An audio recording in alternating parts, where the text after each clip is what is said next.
biasa dalam lindungan Allah Subhanahu wa taala. Puji dan syukur mari sama-sama kita panjatkan kehadirat Allah Subhanahu wa taala. Salawat beserta salam semoga tetap dicurahkan ke hariban alam yang habibana wa nabiyana Kanjeng Nabi Muhammad sallallahu alaihi wasallam. Tak lupa kepada keluarganya, sahabatnya, tabi'in, atba'ut tabi'at. Semoga sampai kepada kita selaku umatnya mendapatkan rahmat dan syafaat darinya. Amin ya Allah ya rabbal alamin. Ibu bapak, kaum muslimin wal muslimat rahimakumullah.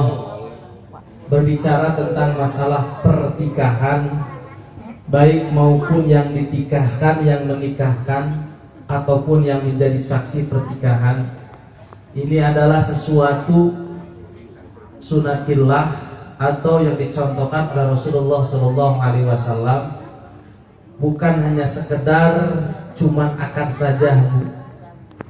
Kalau seorang laki-laki yang tadinya lajang, seorang perempuan yang tadinya belum dipinang, sekarang sudah menyatukan dua hati menjadi satu melalui pertikahan, ini adalah sesuatu tanggung jawabnya yang amat sangat luar biasa, bukan hanya di dunia, bahkan sampai akhiratnya Allah Subhanahu wa taala. Kita membahas tentang masalah pengantin bari, bukan yang baru. Bari itu berarti yang sudah lama. Ya kita ini, Bu. Kita sudah berumah tangga 60 tahun, 50 tahun, 20 tahun, 40 tahun. Ini adalah sesuatu yang akan dipertanggungjawabkan di hadapan Allah Subhanahu wa taala. Kalau secara dohir, ibu-ibu pemimpin rumah tangga di anak-anaknya, kalau kelihatannya terlalu lebih capek daripada bapak-bapak. Capeknya seperti apa, Bu? Ibu-ibu capek pagi sampai sore mengurus bab rumah tangga, bersihin rumah, ngurusin anak, terus nyiapin makan, nyiapin sarapan, capeknya luar biasa. Tapi harus ingat, ibu, capek ibu cuman sebatas di dunia saja. Bapak-bapak capeknya, walaupun banyak orang yang ngomong bapak mah enak, capeknya bapak keluar kerja, bisa lihat cuci mata di luar, healing ke sana ke sini seperti itu. Bapak capeknya tidak hanya di dunia saja. Capeknya ibu sebatas di dunia, tapi bapak capeknya dunia akhirat. Contoh Cingkimung. Cingkimung dicontoh. Meninggal misalnya misalnya ini mah. Nah, meninggal dunia misalnya Cingkimung dipanggil oleh Allah, Cing masuk surga.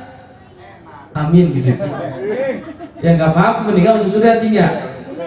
Nah, Cingkimung meninggal dunia, begitu Cingkimung mau masuk surga, mau masuk ke pintu surga, Cingkimung ditahan dulu.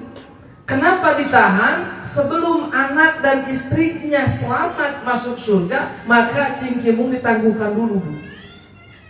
Jadi di surga nanti begini di pintu, nunggu kalau beres istrinya selamat, maka duduk di belakangnya. Beres anak pertama, duduk lagi. Beres anak yang kedua, yang ketiga bermasalah, ya mohon maaf. Yang tadinya mau masuk surga jadi masuk neraka gara-gara satu anak. Kalau mah saya bisa protes kepada Allah, saya tukeran sama istri. Udah saya jadi perempuan lah, ibu-ibu jadi laki-laki. Ya kenapa? Karena tanggung jawabnya ini bukan hanya sekedar di dunia saja. Laki-laki sahalaya rambut keluar dilihat oleh ghair muhrim dari anak yang sudah balik, maka menjadi satu percikan api neraka buat bapaknya. Gak gampang, Bu. Jadi perempuan kebanyakan kalau nggak bawel bukan perempuan, Bu. Dan nggak enak kalau perempuan nggak bawel. Jadi ada salah satu rumah tangga yang mana perempuannya bawel. Pulang suaminya kerja dimarahin, mau berangkat dimarahin, setiap hari dimarahin. Ujung-ujungnya suaminya kesal, bikin siasat. Kenapa? Kata suaminya begini, Bu, kalau seandainya di sono ada sumurnya udah tua, sumur tua, gua masukin istri gua ke sumur tua. Ujung-ujungnya bener, Cing, dimasukin ke sumur tua. Pas begitu istrinya dilempar ke sumur tua, yang keluar bukan istrinya, malah jinnya yang keluar. Apa kata jinnya? Baru kali ini katanya ada manusia dimasukin ke sumur, malah gua yang marah-marahin sama itu perempuan. Makanya kalau kata guru saya emang nggak mau katanya masuk surga sama istri saya. Kenapa? Udah cukup capek di dunia dimarahin, masa di surga dimarahin mulu, cing, seperti itu. Ya Allah ya Karim. Ini Bu, satu. Jadi buat pengantin baru yang namanya Bang Roy sama siapa istrinya? Ibu Sipa ya. Satu, niatkan zaman dulu ketika kita masih lajang dengan zaman sekarang sudah menikah harus dibedakan. Yang susah itu di dalam rumah tangga menyatukan adat yang berbeda. Kalau sifat mah bisa dirubah, sifat mah bisa dipersamakan, adat yang amat sangat luar biasa. Nah di sini Bu, hati-hati, jangan sekali-kali kita menyalahkan pihak ketiga dalam keretakan rumah tangga. Apalagi yang disalahkannya itu mertua orang tua. Ini Bang Suta ngadain acara begini bukan uang 1.000-2.000, bener gak Bang? Ujung-ujungnya ada keretakan rumah tangga, anak nyalain bapaknya. Gara-gara bapak lu ngikut-ngikut mulu di rumah tangga, jadi buat cerai. Doraka bagi anak yang begitu hati-hati. Ini orang tua ingin selamat anaknya, ingin bener rumah tangganya. Ujung-ujung ketika ada perceraian nyalahin ibu bapaknya, nyalahin mertuanya. Ini yang kebanyakan kejadian di dalam rumah tangga, menyalahkan pihak ketiga, orang tua ataupun mertua. Ya Allah ya Karim Bu, logikanya begini. Kalau kita punya anak perempuan, begitu kita melahirkan anak itu, terus membesarkan anak itu, terus menjadi dewasa, ditikahlah oleh seorang laki-laki, tibanya kiranya ibu dibawa itu anak perempuan kita sama lakinya, ikhlas apa enggak? Nangis apa enggak?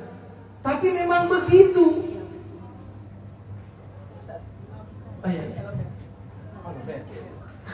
Tapi memang begitu Bu.